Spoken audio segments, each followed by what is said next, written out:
Okay, let me ask you, are there any questions? You think you have any questions from anything in relating to Revelation or otherwise?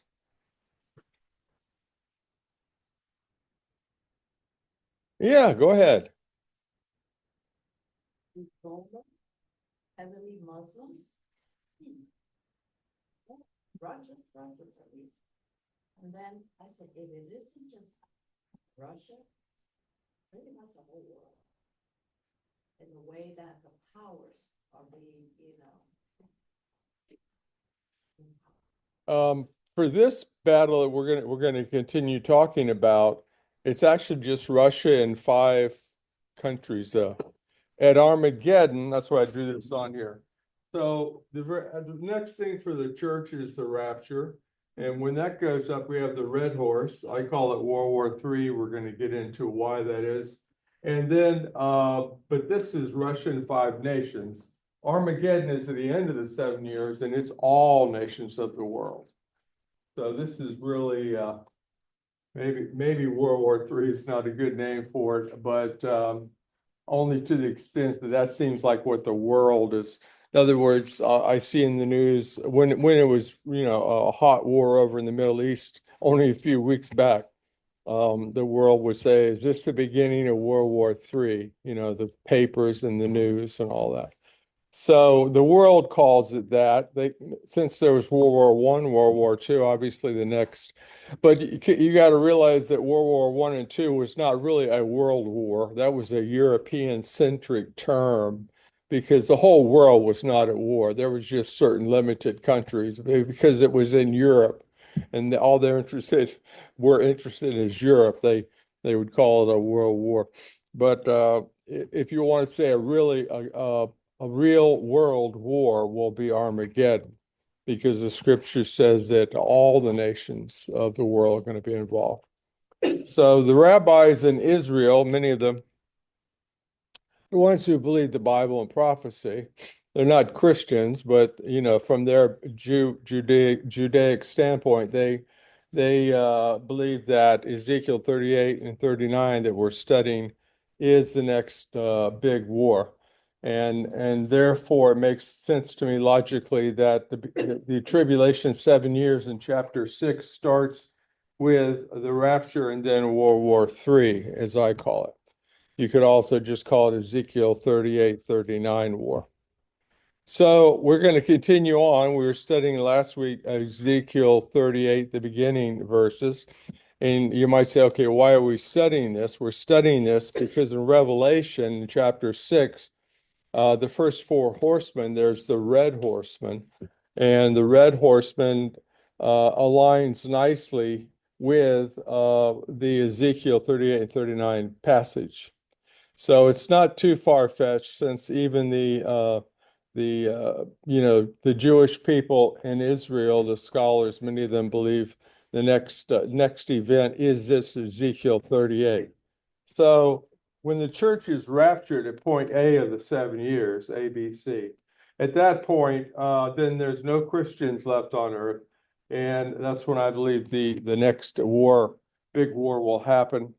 It's nowhere near as big as Armageddon, but in the very beginning, there's this war that the scripture says 2 billion people by current counting would be lost. So that's why we study 38 and 39. And I'm going to go down because as I go down and talk about these verses, hopefully you'll see that this is the next big thing that's going to happen. So in verse 13 of Ezekiel 38, it says, "Have you come to take a spoil?" And so, have you come to take or capture a spoil? Have you assembled your company to seize plunder, take away silver and gold, to take away cattle goods, to capture great spoil? So it's well known that Israel has a lot of wealth. It's not all just material things like gold and silver and oil, but they have a lot of technical know-how also. So Russia's and the five countries that Russia is coming with in this passage is they're going to come against Israel because they're out to get something out of it. It's just not random. They have a goal in mind. One thing is Russia wants a warm water port, and they were beginning to establish that in Syria, and recently, after 50 years, it never occurred. The Assad regime fell, and the rebels are in charge of Syria now. But so now what that means is, unless they make a new agreement with Russia, which so far hasn't happened, that they don't have that warm water port. So the most logical warm water port for Russia is to have the port in Syria. So I believe that's one of the reasons why they want to get a hold of it. But what we see here is that they're coming from the north. I'll try not to spend too much time on all these. It says they're coming out of the place of the remote parts of the north. Okay, so the north is the most northern spot from Jerusalem, from Israel, and of course that's Moscow and Russia. So they're coming out of the north, and that makes perfectly logical sense, knowing the current nations, that when you go straight up north from Jerusalem today, you come to Moscow, and the country which is most further north from Israel is Russia.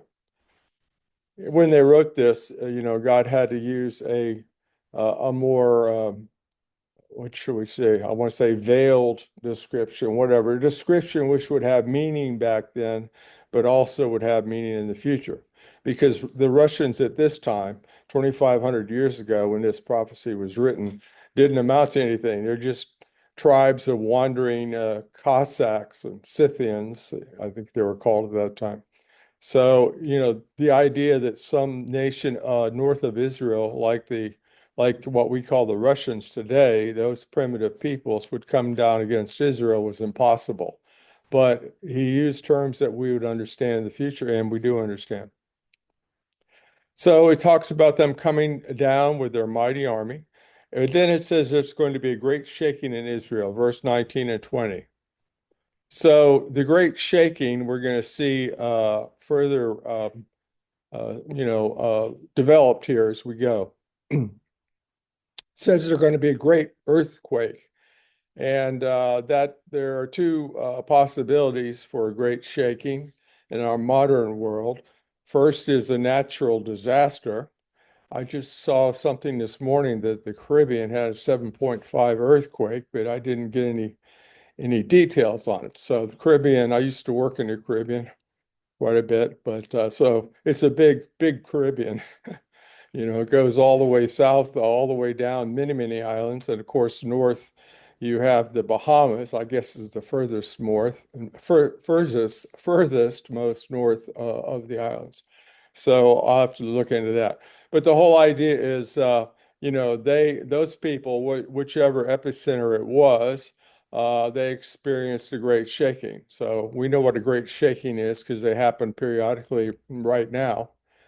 Thank God that they don't happen in Florida. At least I have never heard or experienced one in Florida. I did experience a 5.0 when I was in California living there, but it just sounded like a big truck going down the road. It didn't really do much because it was offshore a little bit. Great shaking in Israel. So the shaking is going to be occurring. And then I think the next thing is the next verse, the continued passage is quite interesting because I believe it could be the aspects of a nuclear bomb. And as we read it, I'll tell you why. I'm not saying it has to be that, but it very possibly could be that. In 38:22, it says, "And with pestilence and with blood I shall enter into judgment with them, and I shall rain on him and on his troops." Well, raining on, of course, means it's coming from the sky above, coming down on this army and many peoples who are with you. So, in other words, it's Russia and the five allies. A torrential rain with hailstones, fire, and brimstone. So, I think it could be interpreted not as literal water rain, but a rain of hailstones, fire and brimstone. Now, fire and brimstone in this day and time would be the results of oftentimes a volcano. So a volcano could be said to rain down fire and brimstone, and hailstones. So usually a volcano doesn't give you hailstones, but it's interesting that in the testing that we did in the Manhattan Project out in the desert, that the results of the atomic bombs were that hail would come down, and of course, it turned the area where the bomb went off into glass. So sand became glass. That's how they make glass, out of sand. So this description could very easily be a description of a nuclear bomb. But I'm going to show you why I believe that it's at point A. In other words, A, B, and C comprise a 7-year period. So A is the beginning, B is the middle, and C is the end. So how can you be confident that A is going to occur in the beginning of the 7 years? Not while we're here. We're gone. Keep in mind, we are gone. This is horrible. And unfortunately, I'm sure people we know will be here when it happens in our lifetime, which I believe it will. No dates, but I think we're getting very close. So, if you don't think that we are, that's fine. It's not a salvation thing, but it's an important thing to know. So what we see is that there is going to be this tremendous conflagration, and we're going to have a time as we go into 39, particularly verse 9, which will occur at the beginning of the 7 years. And why I believe that is because of this verse. Keeping in mind that 38 and 39 chapters didn't exist in the original. Bishop Langdon in the 1100s AD, he put chapters in the Bible. They never existed until 900 years ago. The first chapters went into the Bible. The Jews didn't have chapters. And we didn't have chapters in the Gospels or anywhere else. So the Archbishop of Canterbury at that time in the 1100s, his name was Bishop Langdon, he put the chapters in, which is nice because then we can refer, if I say go to chapter 39, you know where we're going. Before that, you would have to probably give a lengthy explanation. Remember this passage and give them a number of verses, and then the people would have to go, oh yeah, let's look that up. So the chapters are good, and the verses were put in about 200 years later. They're good. So we used to say chapter and verse, right? So just keep in mind, you couldn't have said chapter and verse until 700 years ago. So for 1,300 years of the church, nobody had any chapter or verse. They couldn't say that. So of course, people didn't have the Bible in their hands anyway. So we get a lot of interesting ideas, but the average Christian for 1,300 years plus, and probably more like 1,500 years, did not have a Bible in their hands. They had to rely upon of course, mainly Catholics at that point, the bishops and the priests to provide them with that. Well, that's one reason why they invented stained glasses and iconography, icons, because the people couldn't read. Most of them were illiterate. They didn't have a Bible, and so they put these images up to try to teach them about things of the Bible. So, everything, it's interesting if you study church history, you find out where all these things came from. They all came from some place. Peter, Paul, and Mary, they never heard of these things. Mary, did you go and see that great stained glass in the church? You say, what? What are you talking about? She, none of those people they never went to church. We don't understand. For the first 300 years, there was no church buildings. They couldn't go to church. If you went to one of them and said, hey, I'm going to church Sunday, they go, what are you talking about?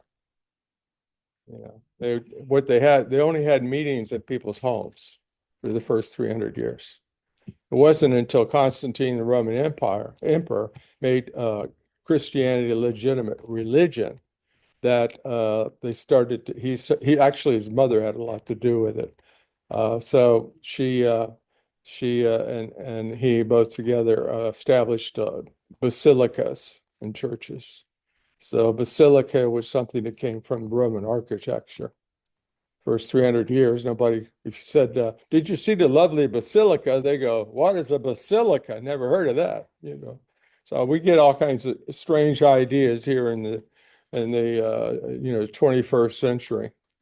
So at any rate, let's continue on with this.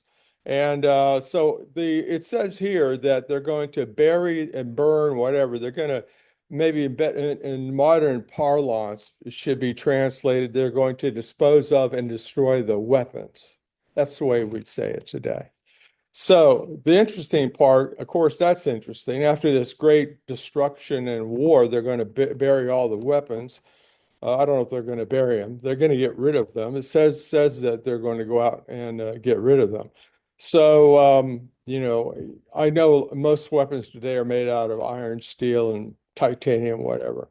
So you really can't burn that. You can melt it though. So set on fire could mean that they're going to melt it down back to its original. That's what they do with so many things. Today when you recycle things, metals and things, they burn them. They melt them down to the original content so they can make other things. Yes, sir. That's something, Uh-huh. I think that's something to do with the electronic cars before they're remade now. They used to have, and then they melted them because the people, it was ruining the gas environment, running money, just waste, so they melted them. Right. So today they melt the cars and they could be melting electronics, they could be melting a lot of things. But yes, ma'am. Those who dwell in the city, are they not the Jewish, the Israelites? Well, mainly since the scripture always focuses on the Jews, especially Jerusalem, yeah. But this would encompass probably even the Gentile peoples around it because the war is going to affect quite a bit of the Middle East. So yeah, that's what I'm going to come to. Yeah. So, but why are they in such a big hurry to get rid of that? That's the question.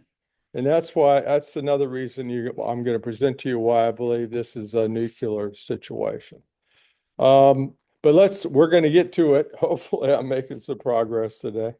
So we see that only 1/6 of the Russian army survives. Keep in mind, Ezekiel 39:1 onward is just the finishing of 38. There was no 38 and 39. This is all one passage. It's all one vision, all one occurrence. So when the army comes down and all this terrible fighting and destruction occurs, and God is ultimately behind it. In other words, Scripture says God is accomplishing it. Um, but things are accomplished most of the time through human agency.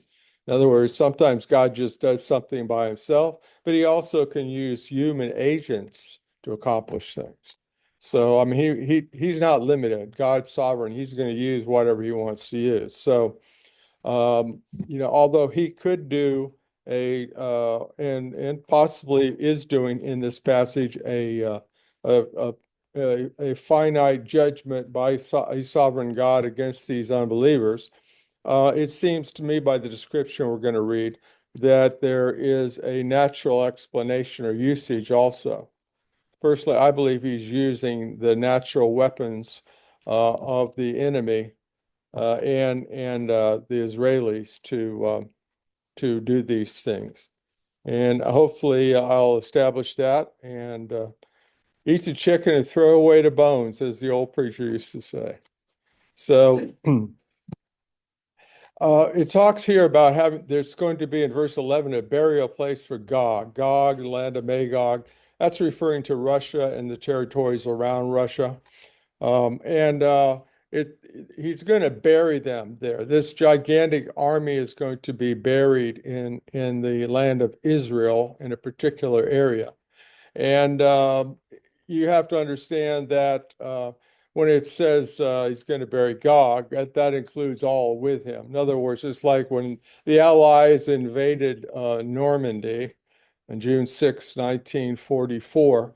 You know, you could say, oh, America, you know, invaded, but in reality, that we had Australians and Canadians and British. In other words, there wasn't just one nation there. Um, so what we're going to see is in verse 14 and 15 is in this burial ground that God's going to make for the invaders. An interesting relation here of details, which I believe is, I call it the radioactive decontamination squads. And when they set apart, and they will set apart men who will constantly pass through the land. Okay, so certain people are going to be set, they're like a squad, whatever squads, burying those who were passing through. That's the enemy invading, even those left on the surface of the ground. So after the war is over, there's going to be uh, people, but also equipments, in order to cleanse it. At the end of 7 months, they will make a search. Okay, so for whatever reason, it's going to take 7 months. After 7 months after the war, this process will be over. And those who pass through the land pass through, and anyone sees a man's bones. So it's mentioning there'll be like, you know, soldiers, dead soldiers left on the ground. A little bit gruesome, but that's how it's going to be. And these people who pass through the land, they could be anybody, a visitor, a pilgrim, you know, a shepherd, whatever, people that are going to come into this area where the bones are. It says that he will set up a marker by it. In other words, the bones, the remains of a soldier or soldiers. He will set up a marker until the buriers have buried it in the valley of Hamon Gog. So Hamon Gog is the burial place of Gog. So why would they do this? In other words, you would think that that, you know, it'd probably be okay if they wanted to, you know, pick up some of these bones and get rid of them. Why would you not be able to just pick up some and personally get rid of them? Maybe it's just a couple of bones here and there, but they're told don't do that. So I think what we're going to see here in a little bit is, and I'll get to it, is that these bones are radioactive. And I'm going to show you that in a minute. But I want to establish what I believe is a rationale or the reason for the fact that this war is going to involve Russia and the United States. Could be wrong about this, but I don't think so. Ezekiel 39:6, continuing on in this same vision. And I will send fire on Magog and upon them that dwell carelessly in the isles. Okay, so we've already read and have established that Magog is going to have this fire rain down upon them.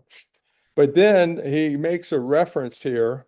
Ezekiel records what he saw in a reference here that is would have little meaning for them then, but would have, I think, great meaning for us today. And to have meaning, you have to understand what these people were thinking back 2,500 years ago. You know, they're very primitive compared to now. They had very limited knowledge of geography. And even the people that were living close to the Atlantic Ocean, you know, North Africa is all the way over to, you know, Spain and these other places. If you would ask them, you know, at this time, where these careless isles existed, then they would maybe point you to a map. You can barely see it, but I put a map in the middle picture there. That's a map of the world as they knew it. All they knew was actually the north part of Africa, the Middle East, and Asia to an extent. They had a very limited knowledge of the East, of China and all that. But if you ask them what was out beyond, let's say go to Portugal or the Ireland or someplace right on the edge of the Atlantic, and ask those people what lies way out to the west of you, and they would say dragons. And on the map from that time period, it actually says in Latin there, that, and in the third drawing, the third picture down here at the bottom, it says, after here, there be dragons. So they had no knowledge of the United States, of North America, South America. They had no knowledge of the Caribbean islands, any of that. So we sometimes lose a track of, or we don't view it in those terms, but this is what they thought.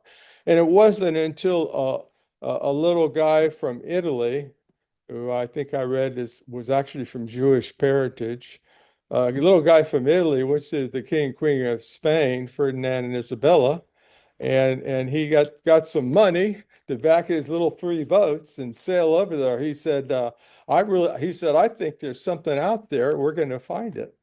And he said to them, we've been getting a lot of trade from the East Indies. You know, they could go through India and all the way over, you know, to the eastern parts, what we call East Asia and the islands over there. And remember, Marco Polo was the first one to go over to Cathay, they call it, China. And so they started importing spices from the East. And if they wanted to, in these little ships, like Magellan finally got around the Cape of Good Horn, there was no Suez Canal. They had to go all the way down south of the tip of Africa. And it was very dangerous, very, you know, icy and treacherous down there. So they lost a lot of ships. But they had to go all the way around, and then they had to go through the Indian Ocean, and then they could, after a very long journey, would get to the East Indies, and they would purchase spices, which is very valuable in Europe. So to make a long story short, the reason that Christopher Columbus could make this journey is because of the greed of the European royalty. They basically said, "Wow, if you can go over, make a straight shot over to the East Indies, then we can get all that spice a lot cheaper, and we will take the market, and then Spain will be the richest country. They're already very rich." So at that time, and so that's why he got the job. He had an interview with the king and queen, and he got the job.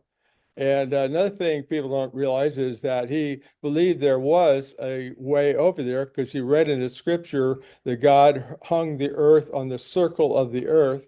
And the circle also could mean a sphere or a globe at that time. And so he believed that the world was round and that he could sail all the way out over there.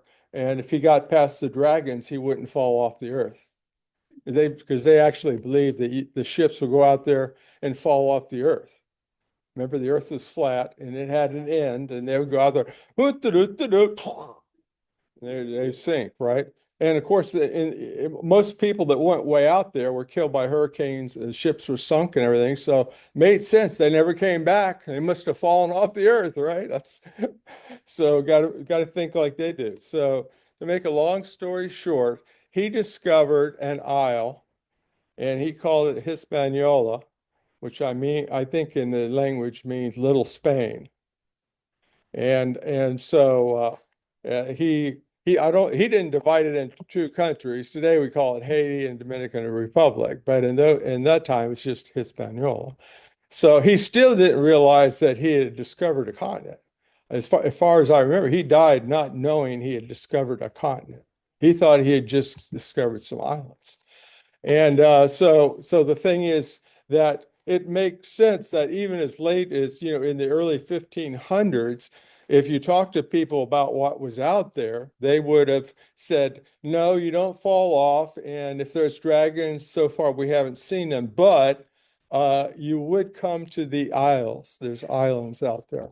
So it was much later when the Spanish explorers discovered Florida and, you know, a number of other islands.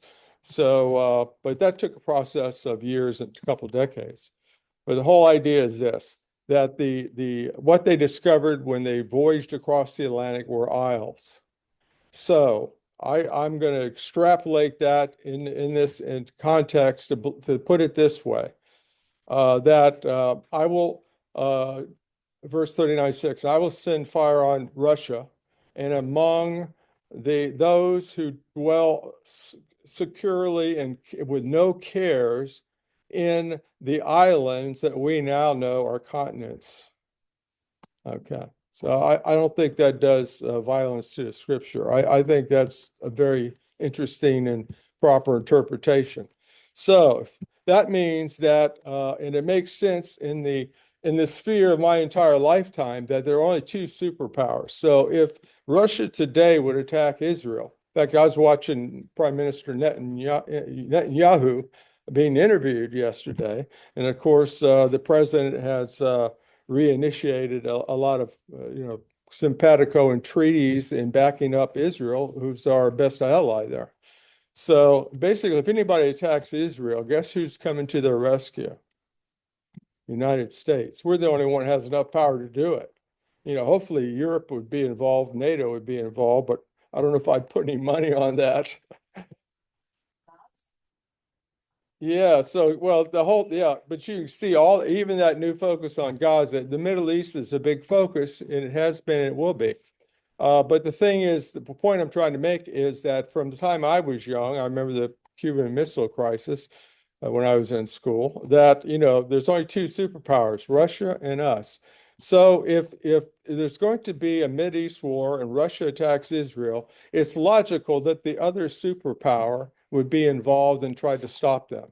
So that's us. So what would happen if we try to stop them? I believe this is going to be the nuclear exchange that's going to happen potentially. I don't necessarily think it's going to be a total full out all over, but I'm saying that we're going to have to step up and do something.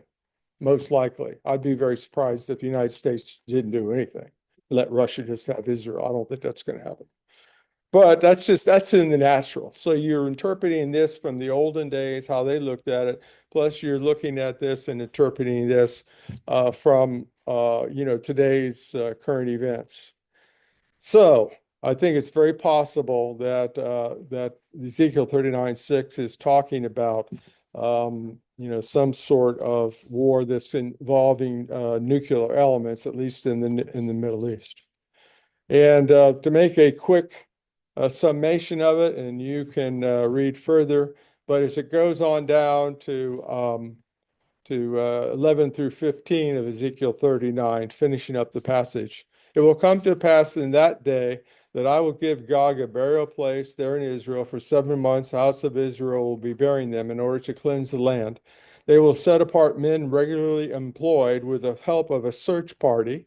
Remember how people would put the signs up, then you'd have a specialized team or squads that would go out, and that they would bury the bodies remaining on the ground in order to cleanse it. So they have to cleanse these bodies from something, the bones. At the end of 7 months, they will make a search. The search party will pass through the land, and when anyone sees a man's bone, he shall set up a marker by it till the barriers have buried it in the valley of Hamon Gog. So to me, that's why I got this picture here. That sounds like people in radiation suits have to bury it. The average Joe is told, don't touch it. And I mean, even if it was nasty, you could wear gloves, I mean, there's a lot of nasty things in the world, but you put on some good gloves, you can handle them. Well, you can't handle this. The only logical conclusion to me is that it's radioactive. So if it's radioactive, there must have been nuke involved, probably a strategic nuke. There's a difference. There's intercontinental nukes, which we've been afraid of for many decades. But there's also a theater nuke. And a theater nuke is a more limited and smaller nuclear device, which can be used like in a local area, like part of Israel. I think that's most likely what's going to happen here. So, but the thing is, however it happens, and God is ultimately in control and he can do anything. I'm not saying he's not behind all this or in charge of this. How should I put it? His will is involved. But that there also probably is a naturalistic explanation. In other words, it's supernatural and natural working together. So the natural would be men doing the evil things they do and defending themselves with whatever weapons. Israel has what was it called? I think it's the Masada oath or Masada effect. In other words, it's very well known in Israel that if Israel is attacked and it looks like they're going to be wiped out, that they will take their enemies and themselves all in one. In other words, they'll be willing to destroy the nation of Israel to destroy their enemies also. It's called Masada because in 70 AD, the last Jews went up into this mountain fortress called Masada, and they were surrounded by Romans for many months. And when it looked like they were going to be overrun, it was on top of this mountain, very hard to get to. The Romans built this huge dirt ramp up to the top. When it looked like they were going to be taken, they all killed each other and committed suicide. That's the Masada effect. In other words, we'd rather die than have our enemies win. So, given that that mentality, which is in effect today, all the soldiers have to take an oath to that effect. So, that is still a reality to them. And given what's happening, I think it's very likely that not that they're going to wipe themselves out here, it's going to be limited. But in other words, when their back is up against a wall, it's not beyond them to use a limited nuclear weapon. And next week, we're going to go into the midpoint. The midpoint B is 666, I call it, the Antichrist. So for the first 3.5 years, the rapture occurs, this horrible war happens. There's a great rebuilding being done, and then the temple is rebuilt. We know that because at point B here in the middle point, 3.5 years in, the Antichrist goes into the temple. Daniel said it, Jesus said it, and Revelation says it. Says that Antichrist will go into the temple. Well, there's no temple now. There'll be a temple then. So where'd the temple come from? Had to be rebuilt. So that's what we're going to continue on. So this chapter 6 kind of gives us an overview actually of all 7 years. Well, it depends. If they start it before, I don't think they can, because if they started it before the rapture, then the Muslims would go haywire. They would never allow it. Remember, not too long ago, one of the generals and politicians there took a group up onto the mosque area, and it caused the second or third intifada. In other words, they're not going to Muslims will not put up with that, let alone make a new temple.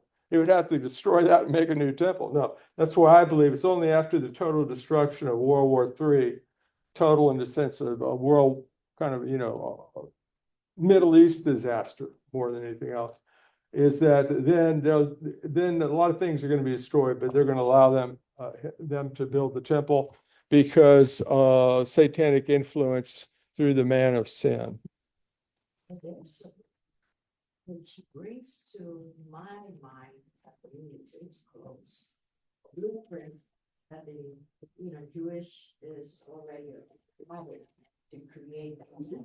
Yeah, I've seen things. There's I think it's called the Temple Society. They already have a lot of things in place. The elements, the different symbolic things, we call them symbolic in the temple. And so how many of the stones are cut and in place, that's hard to say, but they know how to do it. They know how to build it, and they have to get the go-ahead. So I think that's why at the beginning of the 7 years, as Daniel says, there's going to be a peace treaty. And so the Antichrist, just the man, not the 666 yet, but just a smart man, is going to work out them building the temple after this war. So that's what I think is going to happen. Seems logical. So I think we're approaching our 12 o'clock hour. And so I guess we should, what I'd like to do is end it with prayer. And then if you have any more questions, I'll be glad to entertain those.